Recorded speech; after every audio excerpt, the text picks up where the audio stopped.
This sounds like the Kid Bop's version. Well, it technically is. It's the Disney.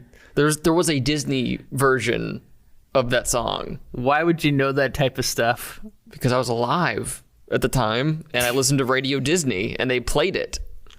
I was alive. So was I, and I didn't hear that song. Guess they didn't have Radio Disney up in your part of Illinois. My grandmother didn't even have indoor plumbing and electricity.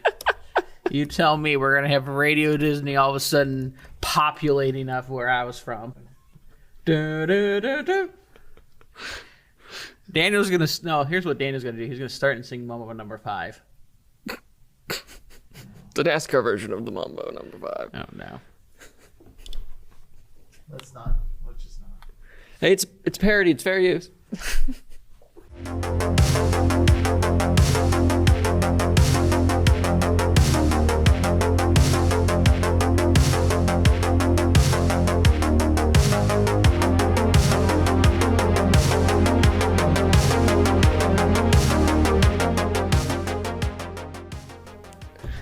Hey there, I'm Daniel McFadin, host of Dropping the Hammer with Daniel McFadin, presented by the Arkansas Democrat Gazette, and we are here once again to talk about the NASCAR Cup Series, and this time it's Tyler Reddick's last-second win in Sunday's race at Kansas Motor Speedway, and with me, as always, is my co-host, Jared. Jared, Tyler Reddick's got win number 2 on the season, and he did it in overtime after, well, it wasn't necessarily a barn burner like the spring race, but it was interesting there at the end with Tyler Reddick getting a 3-wide pass for the lead to get the win, and he doesn't even remember it, which was the funny thing after the race. He didn't even remember how he won the race, but it was memorable. What did you think of Tyler Reddick's win in race number 2 of the playoffs?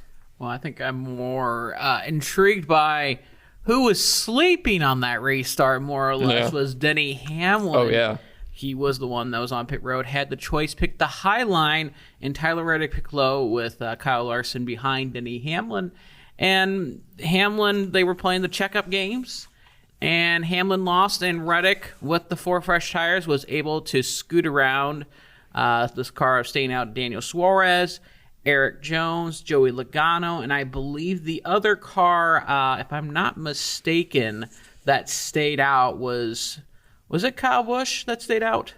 Yeah, it was. So he was able to get around those 2 cars in those 2 laps, able to score the win. And for the 45 team and 2311 Racing, 3 of the last 4 races at Kansas Speedway, they have won.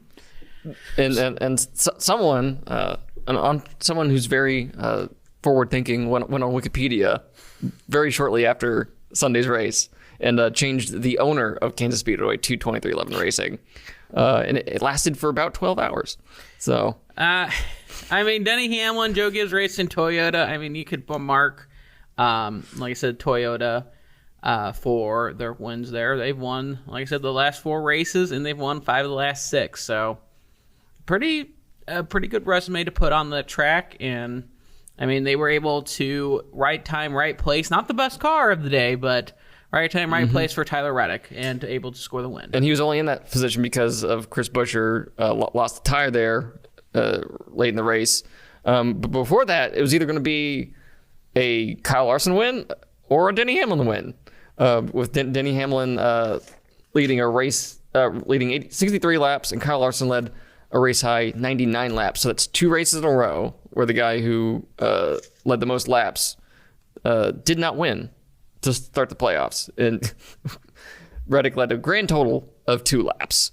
But no, this is a great way to start off the playoffs for the 45 team. They finished second at Darlington to get this win. This is after Reddick's only win before this was at COTA back in April. Yeah, was that? So it was late March. It's been a while. He had a dog summer. Had a horrible stretch. But no, this is a great way to start it. And so let's get a little bit of video and audio from Tyler Reddick after the win Sunday, where he explains, or he doesn't even remember how he got the lead. It happened so quickly, and the irony of a driver known for driving the high line winning by going to the apron. So here's what Tyler Reddick said after the race. Well, When I was talking to Claire a little bit earlier, actually, I don't really remember the restart. It just kind of happened, and a lap went by, and I was in the lead, and I was like, oh, we only got one lap left. So honestly, unless someone can show me it, I can't remember getting to the inside of Kyle and just pushing. It's just everything happened so fast, and I just kind of went for it, and it worked. Bob Parker's Fox Sports. Is it ironic to you at all that you're the guy who we talk about running up against the wall, and yet you make the winning pass on the apron? You got to go where they're not expecting you, right? Yeah, I don't know. I think it's just a testament to what 2311 has going on here, right? Like, I've always been better at running the top, and it seems like more than anything with these cars, I've had to kind of change what I do inside the race car, and it's helped me get better around the bottom and the middle. Just the cars are really good. I can put it on the bottom, put it in the middle. I can kind of make my own lanes and make good speed. You know, they just give us a very good handling race car, and it allows me to explore, find the clean air, and carry the momentum. So anyway, like I said, this up until this overtime finish, it wasn't a barn burner of a race. It was two guys basically controlling it, and then until some screw-ups happened that had them drop into the pack. On a restart, Larson got loose and then just kind of dropped like a rock back to outside the top 10 before he came back to finish fourth. And Denny Hamlin, of course, just chose wrong. Yeah. on that final restart. So in general, what did you think of this race, the second race of the playoffs? I want to talk about more about those late race restarts. Mm-hmm. You play stupid games, you win stupid prizes. Yeah. I mean, that needs to be. That seems to be like an issue that just ebb and flows, right? You know, sometimes it pops up. Usually happens more later races or those tight type of tracks like Loudon, where these people try to lay back, play these games. You have nowhere else to go, and that just really screwed up everything. And I understand Denny Hamlin's sentiment of saying that kind of more or less screwed up his game, but it's these games and these little advantages that these drivers are all trying to play. Mm-hmm. And, you know, we didn't have, like I said, not every race is going to be a barn burner. No. Not every race is going to be that classic Kyle Larson, Denny Hamlin. Kyle Larson gets loose, Denny Hamlin scoots by for the win. But, Kansas, still a good race on the schedule. Pretty good crowd for there as well. Decent attendance. And, I mean, it's earning its way to have 2 races a year. I think we've talked about it. Like, I'm of the mind that most tracks should just have one race, no matter how good the racing is. I think the races that should get to, or the tracks that should get to, are Daytona, Talladega, Bristol, Martinsville, Darlington. That's it. In my opinion, those are the 5 that should get 2 races. Outside of that, like, Richmond shouldn't have 2. I know you don't like Richmond Raceway. No, Richmond, it's been, of the short tracks the last 2 years, it's been the most compelling one. But when you just look at the crowd, it's just like pockets everywhere. It's just, not enough people are coming to justify. It's how big of those facilities are too. Don't realize how many people can pack into those stands. And they used to back in the day, and it's a little bit tougher now, but still, that's a lot of people to pack in. And it also doesn't help when you're running a race in the South during the middle of the day. Even though the amenities might be nicer there, it's tougher to run that type of crowd. But, I mean, Kansas is just, like I said, another race in the playoffs that kind of shook up some things as well, too. Yeah, a little bit. Do you know who I don't want to be right now? I don't want to be Martin Truex Jr. After he said he wins the regular season championship, gets 15 playoff points, and then just has horrid luck in these first 2 races. With Kansas, he cuts down a tire on a puncture on lap 3 and wrecks and is out of the race. And he's now... He is below the cut line. Yeah, he's the first one below the cut line. 7 points out. So, and he's going to Bristol, where he does not have... He's never won there. He just does not have a good record there, period. So I would not want to be in his shoes right now, especially after winning the regular season title. The thing for Martin Truex Jr. to do is stage racing. He needs to get those stage points. He needs to be up there to get those, and then let the chips fall at the end of the race. But, I mean, 7 points is not an impossible thing to make in those stage points. If you win, like I said, if he wins a stage and, say, Kevin Harvick doesn't, he's +3. So I think it's racing smart stage points. You don't have your back against the wall. Michael McDowell, obviously, he's going to be one. He's a must-win. Oh, yeah. Ricky Stenhouse Jr., Bubba Wallace, more or less in the same boat that they're must-win in those situations. But Martin Truex Jr. should not put the panic button yet, hit it yet, and go, oh, my gosh, I need to go out and win and wreck my grandmother to do that. He needs to race smart, get those stage points in. If Truex did do that, if he wrecked someone to get one, I'd be shocked. Absolutely shocked. But, I mean, he's only scored, 20 points in those 2 races, and everyone else is, like I said, leaped and bound. Like I said, 12 drivers have leaped over him. It's the unpredictability of these playoffs, and, the smaller sample size that happens. If you have a bad 3-race stretch, guess what? You're out of the playoffs. And this is a prime example of this right here. In 32 career starts at Bristol, how many top 10s do you think Truex has?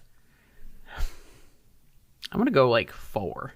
That's exactly how many. See? That's exactly how many. Yeah, I mean, there was probably a handful of times. Probably most of them were with Joe Gibbs Racing. I remember he struggled, his first race, the spring race at Bristol, was getting spun around and wrecked out. Only one. Okay, there's more with, Michael Waltrip Racing then? Yeah. Yeah. He had two top 5s in a row for them, second and third. Yep. So, Martin Truex Jr. still hasn't figured that out, but, I mean, back against the wall. But, you know what? 7 points, not impossible to make up for Truex. All right, so as you said, it's Truex, Bubba Wallace, Stenhouse, and McDowell who are the first 4 out at this point. So who's not making it? I at least say 3. Bubba Wallace, Ricky Stenhouse Jr., my other prediction going south, and Mike McDowell Jr. Did you say Michael McDowell Jr.? Yes.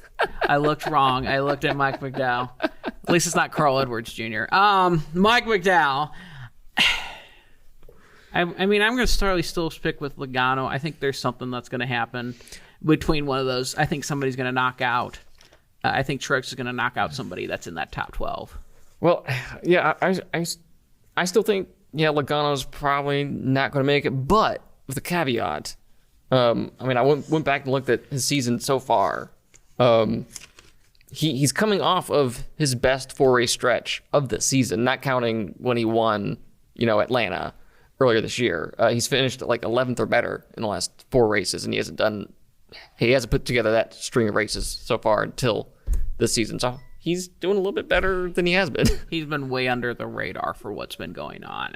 And his season ago when he was a champion, he was 12th or better. My bad. Sorry. Yeah, he was running a little bit better as a his championship season last year, but he's been underperforming that type of run. So, like I said, that's why I've been hesitant to say, Logano's going to be advancing, making it to the championship 4 again this year. It's just a different year for Logano, and more or less Penske as a whole. Yeah, as a whole, Penske has been down. So, do you want to run down the top 10? Yeah, let's go through the top 10. Tyler Reddick finished in first. Denny Hamlin, 2311 racing car owner, finished second. Eric Jones finished third. Kyle Larson was fourth. Joe Logano was fifth. Chase Elliott finished in sixth. Kyle Busch was in seventh. Christopher Bell, the pole sitter, finished eighth. Brad Keselowski, another top 10, finished ninth. And rounding out the top 10 is Alex Bowman. So you remember last week where I had done the comparison of the top 10 from Darlington to last year's Kansas O. From the first 2 weeks of the season. Shoot, where did it go? Okay. First 2 races of the first 2 races of the postseason. The only drivers to finish in the top 10 of both races have been Reddick, Larson, Keselowski, Elliott, and Eric Jones. So great start to the postseason for Eric Jones, even though he's not in the postseason. Well, this is his time he gets hot this year. Yeah. I mean, when September hits, Eric Jones, remember, won here last year at Darlington, and trying to think here if he had some other good finishes as well. But it seemed like this was the part of the season that he was, he finished 29th, but Eric Jones last year finished 6th at Texas and Talladega. So not surprised at the end of the season, Eric Jones has been torching it up. It's just unfortunate for him that the playoff cutoff is these races happen after the cutoff. Yeah. So just some stats going a little bit deeper. Tyler Reddick, he's now one top 5 away from his 2022 total of 10. Eric Jones, again, he earned his first top 5 of the season. So good for him. Also, his teammate, Mr. Carson Hocevar, finished 20th. So that's 2 top 20 finishes in his back-to-back races. And he had a top 15 run going in his first start at St. Louis. So he's been very impressive so far in that car.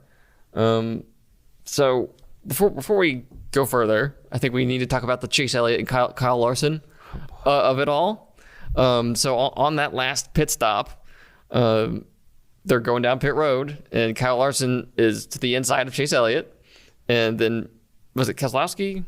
Yeah, they were coming off 4 wide. Keselowski was one of them too, and Larson and Elliott made contact coming off of pit road for that final restart, and Chase Elliott was not too pleased with Kyle Larson coming off the pit road. Took a hard left into his bumper.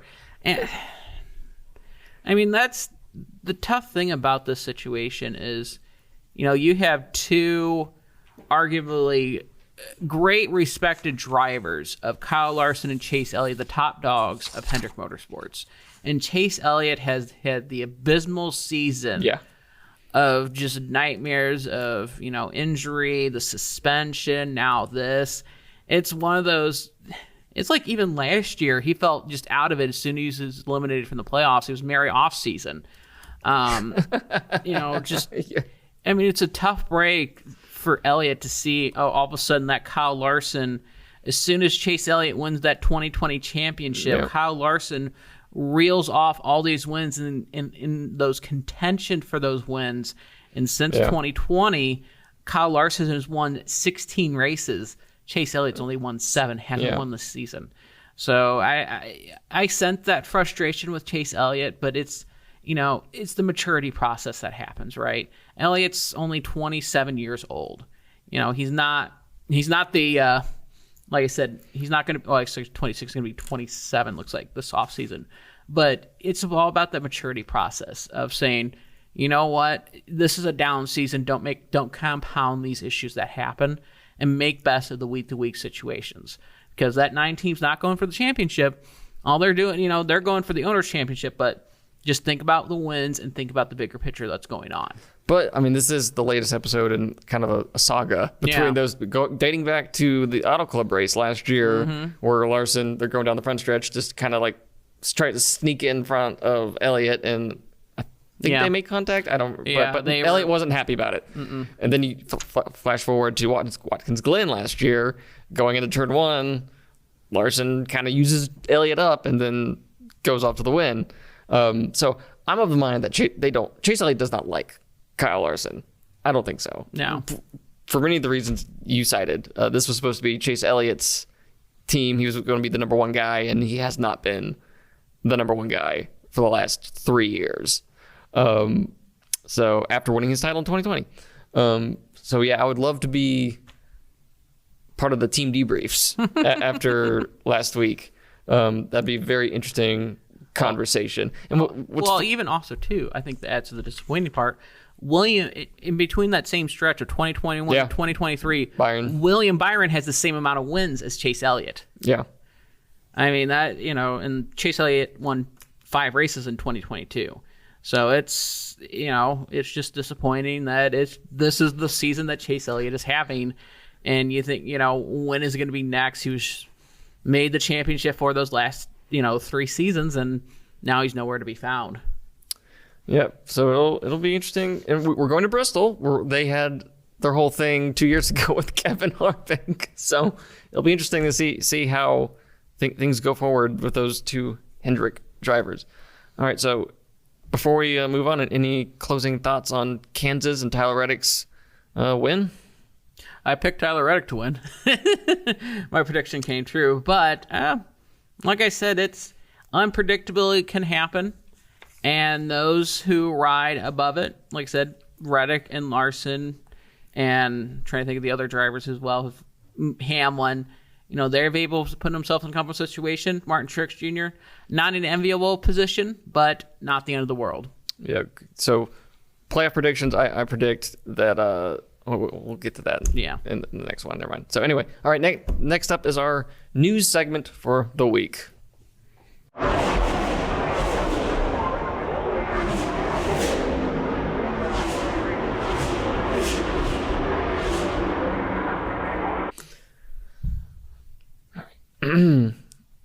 All right, so we got some news about the upcoming race at the Charlotte Roval next month. NASCAR announced today that unlike all the previous road course races this year, the race at the Roval will feature actual stage breaks after each stage, because every other race this year, they'd race through the stage end.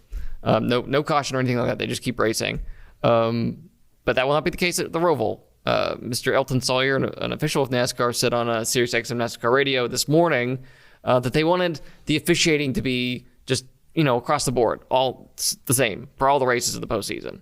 I think most people know why they're reinstituting the stage breaks for that race.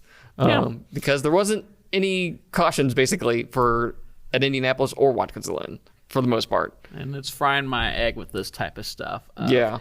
And, I understand that's part of the entertainment process. And those last two races, I don't want to call them snoozers, but they were really fast races. Yeah. And, again, this is the type of stuff that they're, trying to manufacture. Trying to manufacture this caution and chaos. And you forgot one little mention, too. The restart zone goes through the chicane. Yeah. And they're starting back there. I don't get that. They were just going through the trial on restarts. There was nothing wrong with that at all. That's the big thing you're going to have to ask yourself is, because you're manufacturing this chaos. Yeah. Are you really, and it seems like they want to manufacture this chaos, but at the same point, we want to save costs for the teams. Do we want to really tear up millions of dollars of race cars for the entertainment process of a Roval course? Hey, No. Speedway Motorsports gave us 2 more super speedway races. So, Yeah. I mean, yeah. But saving costs. Yeah. Whatever. But across the board, it's just somewhere of this is the type of stuff that they tried to move the field goals, right? They've had this for the season as road courses. They've been natural stage breaks, and they've able to tally up these stage points all just fine and dandy, even when they were coming to the green flag at this. The only thing that makes sense is they're trying to manufacture drama, trying to manufacture wrecked cars in this situation, trying to provide more restart opportunities for more people to dive bomb people and play those little mind games that happened at Kansas last week. And that's stuff for the highlight reels. That's for the highlight reels, folks. Yeah. That's what they're doing. And I mean, it's disappointing that this type of stuff has, that they tried to make this change as justifying this other type of stuff. Well, then you could have done this at the start of the postseason, said, hey, guess what? We're not going to have any stage cautions for the entire postseason. They could have gone either way, but they wanted to try to manufacture this drama. It's not the cautions that's the issue. It's this car. Yeah. Does not perform well at road courses and short tracks. And remember, if it wasn't for Chase Elliott running out of gas at Watkins Glen, we could have had a green flag race. We haven't had that in a decades, very long time. I believe it was the 2002 Fall Talladega race. It was the Talladega race after Dale Earnhardt died. It was the first one, I believe. No, it was the fall race. Talladega spring race had the big one. The fall one was when all the Hendrick Motorsports cars blew me up. Okay. Yeah, it's been 20 some odd years since we had race. a caution-free race. Yep. But no, if you want all the races to be run on the same rules, you would have done that during the regular season too. They didn't care. Yeah. It was a nice change up. The races were quick. It's nice having a race that ends in 2 hours, and you could just go about and do whatever you want to do for the rest of the day. And they, it wasn't easy for them. They were, I think the drivers were saying after those races, that's the most exhausting they've been, because you're not guaranteed those caution breaks. And the big reason why they put it during those road courses is to develop that road course strategy with the pit strategy, because you want to pit backwards instead of trying to stretch out your window. You want to try to reach it to the end. You had a different variety of strategies, and where the caution may fall. But with these stage breaks, you know when it's going to fall, and that's basically in your back pocket with strategy wise. There's not much for that. When it comes to the front stretch chicane, one thing I could say defending that is you just want to avoid some huge wreck in that first corner going into the styrofoam. Like was it the first year where Brad Keselowski let him off a cliff? Yeah, I mean it's a 90-degree turn. I don't know what else to say. Kind of, but that happened in Chicago as well. So yeah, but a 90-degree turner, but. These are professional race car drivers, Daniel. They can't navigate a race course. That is their fault. Yeah, but I'm not really a fan of either of those things. Just let them race. Just let them race. But anyway, one minor news item. Colleague Racing announced that this weekend, the number 31 car, driven by Justin Haley, will be sponsored by Mountain Dew. Mountain Dew's back after they left the sport after 2020. They'd been a longtime sponsor of Hendrick Motorsports. But they'll be on the 31 car this weekend. I don't think it's a straight up sponsorship, but it's kind of like with Food City. Yeah, it's like what Kroger does with JTG. They just put partners and stuff on the car. So, but the car kind of looks like the old Diet Mountain Dew paint scheme that Dale Jr. ran for a while, which I got really tired of real quick. But speaking of Dale Jr., he's going to be racing again this week. He's coming back for his first of 2 races this year in the Xfinity Series, driving the number 88 at Bristol Motor Speedway. His second race will be at Homestead in a few weeks. Are you I will be there. All right, that's cool. But no, I'm a longtime Dale Jr. fan, so anytime he's racing, I get to be 14 again. Well, I mean, like I said, he's back and he's driving his own equipment, and he always feels like he's a kid in a candy shop having those one-off races. And I mean, he tries to do that to learn from his team and learn as better as a broadcaster as well too. So, like I said, it's always cool to have a legend and Dale Earnhardt Jr. come back and compete in the Xfinity Series and see how he stacks up compared to these current stars of the Xfinity Series. But yeah, anyway, that will do it for our news section. Now it's time to preview the one and only Bristol Night Race.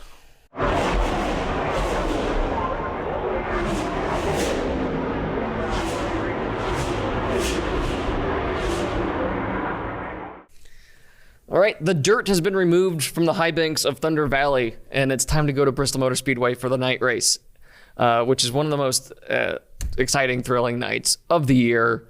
And we get 500 laps around that place.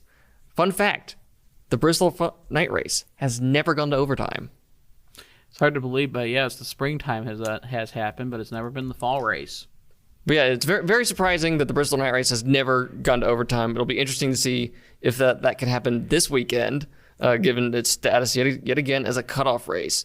But Jared, this race last year was kind of a coming out party for RFK Racing. With both Chris Buescher and Brad Keselowski kind of just dominating the night before tire problems ended Keselowski's shot at the win, and Chris Buescher ran away with it, snapping his losing streak that stretched back to 2016. So what do you think the odds are of RFK Racing and Chris Buescher getting the job done again this weekend? Well, difference of years makes. I mean, we were surprised that RFK Racing was suddenly in contention. Yeah. And now we're like, well, they're just scoring top 10s every week. There's a good chance that they can contend as well. I know Hendrick Motorsports has performed well here in the past. So, you got to put them in the mix. You can't deny that they're going to be a factor in the win for the race at Bristol. I've had in the back of my mind for weeks now that when this race come up, I was going to pick Keselowski to win. And it's incredible what he's been doing just since Chicago, the Chicago Street Course race. In the 10 races since then, he has 7 top 10s and 3 top 5s. So, no, RFK Racing is doing everything good right now. They fixed their systems. it's that ground up mentality that Keselowski kind of built his success on, right? He's worked with his father's team, K Automotive, with his dad Bob and brother Brian Keselowski, and was able to take over most of the ownership from Jack Roush. And Roush was struggling during the later teens and into the 20s, and he just said, we need to rebuild this, make this different. And the fruits of Brad Keselowski making this long-term successful are starting to pay off. And that was, like I said, the vision of Brad Keselowski, right? He wanted to make sure it was a long-lasting legacy with his team, able to go further than his driving career could ever go with. And, this move is paying off more and more each and every week. All right. So this is the cutoff race, and we've already gone over who's the bottom 4 out right now. So when the checkered flag waves Saturday night, who is going to be out of the playoffs? I believe Stenhouse, McDowell are going to be out. I think Harvick's going to find a way to sneak in. Oh, I want to believe that Bubba Wallace can find a way too, but I just don't have a lot of faith in him at this point. So I think he'll be out too. I think Truex will also find a way to get in, but I think joining them on the outside will be either Ryan Blaney or Joey Logano. Ryan Blaney, he has a pretty good cushion on 12th place, and he's really good at Bristol.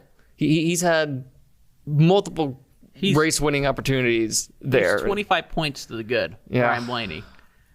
That is definitely out of left field. But I mean, I said or Logano. So. Logano, I more believe, and Yeah. I made mention that Logano, I think, is going to be the one that's going to be outside looking in, and Truex is going to get in. The other 3 are too far out, and they're not going to make it. All right. So who's going to win? Who wins the Bristol night race? Do I want to call redemption? Do I want to call Brad K favorism, or do I want to call? I'm taking Keselowski. You're going to take Keselowski. I'm taking Keselowski.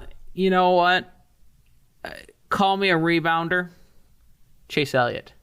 He finished second there. Yes. Last year. He did.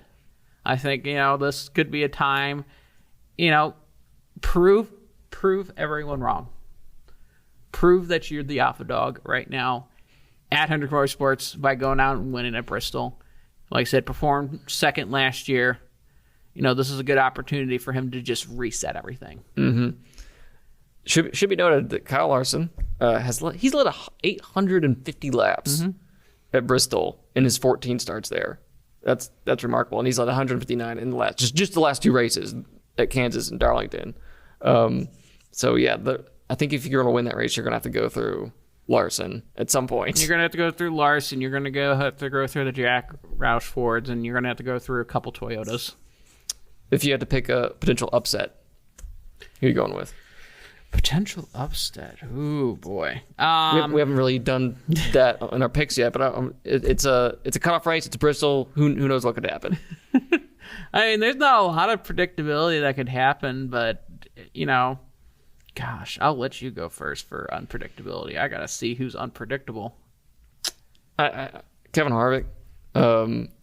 He was 10th there last year. He has 3 Bristol wins. 1 came in 2020, and he had a winning car capable of winning 2 years ago, and then the whole thing happened with Larson and Elliott. So I'm gonna, you know what? He's performed well. He didn't perform well last year. We made mention of this driver, but he's performed well in the previous 2 Bristol night races. I'm gonna go with that Jones boy, Eric Jones. what's his Bristol record?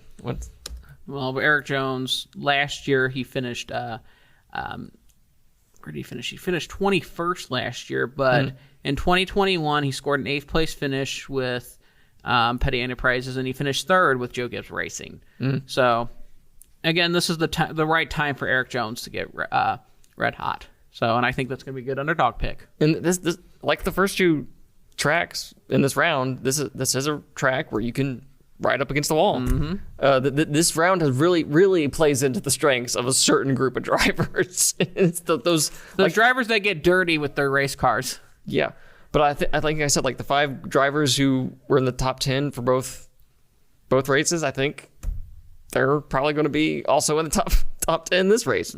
Throwing Kyle Busch into that because I don't think you can ignore Kyle Busch. This is his Disneyland for the most part. But anyway, that should do it for us. This race will be at 6:30 p.m. Central Saturday night on USA Network, and that will determine who's competing in the round of 12 going forward. But anyway, I'm Daniel McFadin, the host of the show. Thank you guys for joining us. You can reach me on Twitter or X, whatever you want to call it, at Daniel McFadin. You can email me at dmcfadden@adgnewsroom.com. Where can they reach you, Jared? They can reach me at Real Jared Haas on the app called X, formerly known as Twitter. They should put, just when you open up the app, that should be beneath X in parentheses, formerly known as Twitter. Well, I call it what it is. It's formerly known as Twitter. All right, well, that will do it for us this week. We'll be back here next week to recap Bristol and also preview the race at Texas. I completely forgot it was going to be in the second round. It's been in the third round for so long. I just thought it was going to be in there. So no, it's Texas, Talladega, Roval. So that'll be round 12. We'll be here to preview Texas. So anyway, thank you. Talk to you guys next week.